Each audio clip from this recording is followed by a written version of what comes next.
आज हम anonymous class के अंदर जो कंपटीशन में क्लास 7th और 8th के महत्वपूर्ण प्रश्न पूछे जाते हैं उनके बारे में हम आज डिस्कस करेंगे। आज जो विज्ञान का ये जो चैप्टर नंबर 5 है उसके अंदर कोयला और पेट्रोलियम से संबंधित जो भी सवाल हैं उनको आज हम हल करेंगे।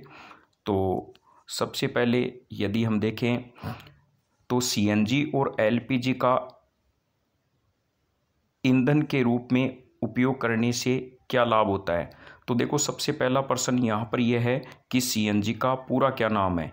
तो सीएनजी का पूरा नाम होता है कंप्रेस्ड नेचुरल गैस और संपीड़ित प्राकृतिक गैस, और एलपीजी का मतलब होता है द्रवीकृत petroleum gas, liquefied petroleum gas. तो सीएनजी और एलपीजी का ईंधन के रूप में उपयोग करने का सबसे बड़ा ये फ़ायदा यह है कि सीएनजी और एलपीजी का उपयोग परिवहन में ईंधन के रूप में किया जा रहा है, क्योंकि यह प्रदूषणकारी स्वच्छ ईंधन होने के साथ साथ सस्ते भी हैं।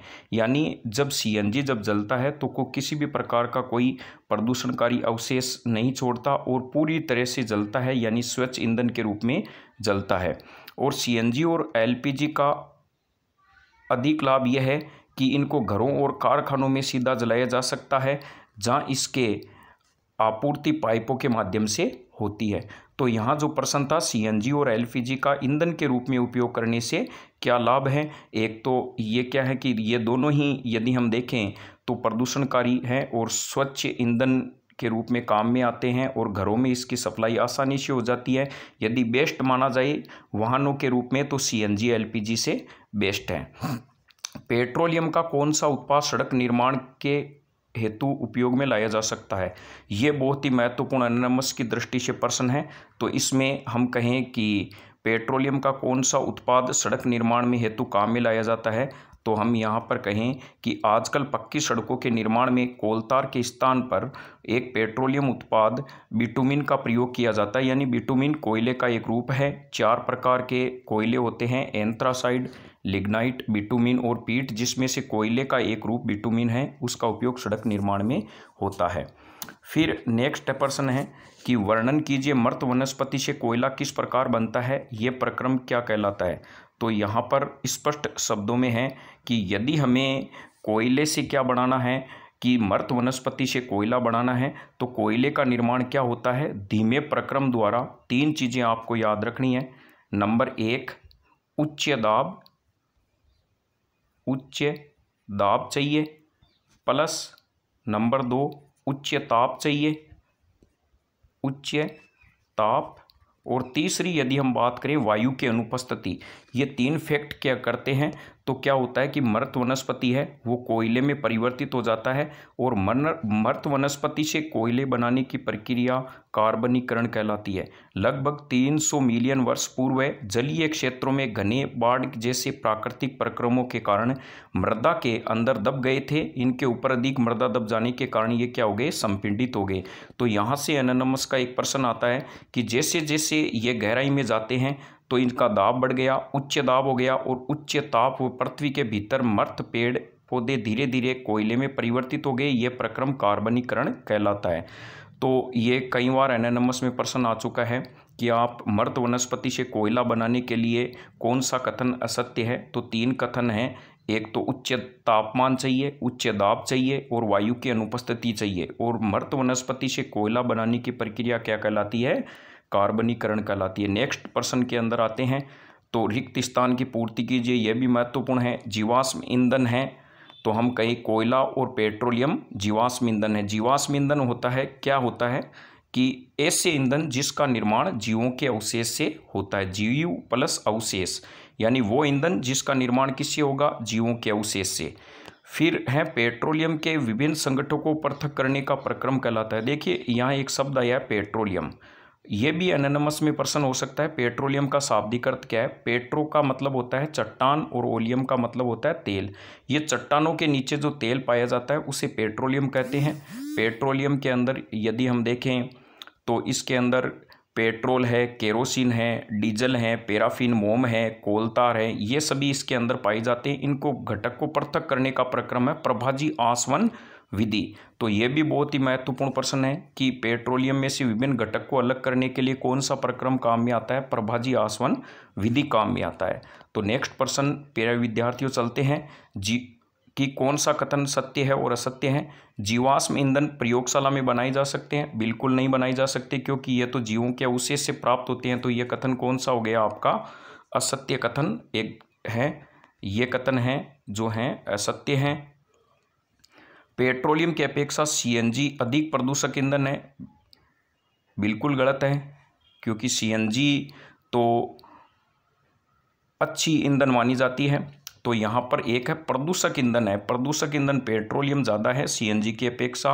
तो हम यहाँ कहीं पेट्रोलियम की अपेक्षा सीएनजी अधिक प्रदूषक है, ये बिल्कुल गलत है। कोक कार्बन का लगभग शुद्धतम रूप है? बिल्कुल सही है, सत्य कथन है ये। क्योंकि देखो जब कार्बन हम प्राप्त करते हैं तो इनके साथ में कार्बन में कोयले में कितने अंश आ गए? 3। तो कोयला जब प्राप्त होता है तो इनके साथ कै नाम से 3 चीज़ें प्राप्त होती है हमें। एक तो हमें होता है कोक, एक कोलतार, एक कोल गैस। तो ये भी ध्यान रखिए, जब कोयला प्राप्त होता है उनके साथ सह उत्पाद में क्या प्राप्त होते हैं? तो कोयले में 3 अंश हैं, इसी प्रकार हमें 3 चीज़ें प्राप्त होगी, कोक, कोलतार और कोल गैस। जिसमें कोक है वो काले रंग का होता है, सरंध्रमय होता है और ठोस होता है। और इसका उपयोग हमने अभी बताया कि जो बिटुमिन है कोयले का रूप, उसका उपयोग किसके अंतर्गत होता है? सड़क निर्माण में होता है। कोलतार विभिन्न पदार्थों का क्या है? मिश्रण है, ये बिल्कुल सत्य है। मिट्टी का तेल एक जीवाश्म ईंधन नहीं है। मिट्टी का जो तेल होता है वो भी क्या है? जीवाश्म ईंधन नहीं है, ये बिल्कुल क्या है? इसके अंतर दिया गया है असत्य है, क्योंकि मिट्टी का तेल तो एक जीवाश्म ईंधन होता है। समझाइए जीवाश्म ईंधन समाप्त होने वाले प्राकृतिक संसाधन क्यों हैं? क्योंकि देखिए 2 प्रकार के हमारे कोर्स के अंदर इन्वॉल्व किए गए हैं। एक तो अक्षत प्राकृतिक संसाधन, वे संसाधन जो कभी समाप्त नहीं होते, जैसे हम कहें कि सूर्य हैं, हवा हैं, ये कभी समाप्त नहीं होने वाले होते हैं। और एक है सीमित संसाधन, वे संसाधन जिनका हम सही तरीके से देख रेख नहीं करें, अत्यधिक दोहन करें तो वो समाप्त हो सकते हैं। उसमें आते हैं जीवाश्म ईंधन हैं, वो समाप्त होने वाले प्राकृतिक संसाधन हैं। क्यों हैं? तो हम जानते हैं ये सीमित भंडार मात्रा में पाए जाते हैं। यदि इनका उपयोग लगातार होता रहा तो आने वाली पीढ़ी के लिए विकट समस्या बन जाएंगे। तो इसीलिए ये क्या है कि जीवाश्म ईंधन समाप्त होने वाले प्राकृतिक संसाधन हैं। कोक के अभिलाक्षणिक और उपयोगों का वर्णन कीजिए, यानी कोक हैं उसकी क्या विशेषता है और इनके क्या उपयोग हैं। तो देखिए मैंने पहले बताया कि कोक ये कठोर होता है, सरंध्रमय होता है, काला पदार्थ है। सरंध्र का मतलब होता है इसमें छोटे छोटे छिद्र होते हैं। और ये कार्बन का क्या है? लगभग शुद्धतम रूप है। ये जो कोक है वो कार्बन का क्या है? लगभग शुद्धतम रूप है। कोक का उपयोग इस्पात के औद्योगिक निर्माण और बहुत सी धातुओं के निष्कर्षण में होता है। जैसे हम लोहा प्राप्त करते हैं तो इसमें भी कोक का उपयोग होता है। तो यह धातुओं के निष्कर्षण में इसका प्राप्त होता है और बहुत से इस्पात के औद्योगिक निर्माण में भी इसका उपयोग होता है। पेट्रोलियम निर्माण के प्रक्रम को समझाओ। तो देखो यहाँ पर यह महत्वपूर्ण प्रश्न है कि भाई पेट्रोलियम का निर्माण कैसे हुआ। तो मैंने पहले ही हम डिस्कस कर चुके हैं कि समुद्र के अंदर जो जीव रहते हैं वो मर जाते हैं, तो धीरे धीरे उस पर मिट्टी या गाद इकट्ठी हो जाती है, काफ़ी समय लगता है। उसके बाद में क्या होता है? 3 फैक्ट होते हैं। इन मिट्टी का दबाव इस पे पड़ता है, तो उच्च दाब और उच्च ताप और वायु के अनुपस्थिति में इससे क्या है कि इन मृत जीवों के अवशेष से पेट्रोलियम का निर्माण होता है। तो धन्यवाद, इसी तरह जुड़े रहें और एनानॉमस के जो अगले चैप्टर के महत्वपूर्ण प्रश्न हैं उनको भी आपके सामने प्रस्तुत किया जाएगा। तो पढ़ते रहें और लगभग ज़्यादा से ज़्यादा यही उम्मीद करेंगे कि आप इस एनानॉमस परीक्षा की 8वीं क्लास की योजना है इसमें सफल हो। धन्यवाद।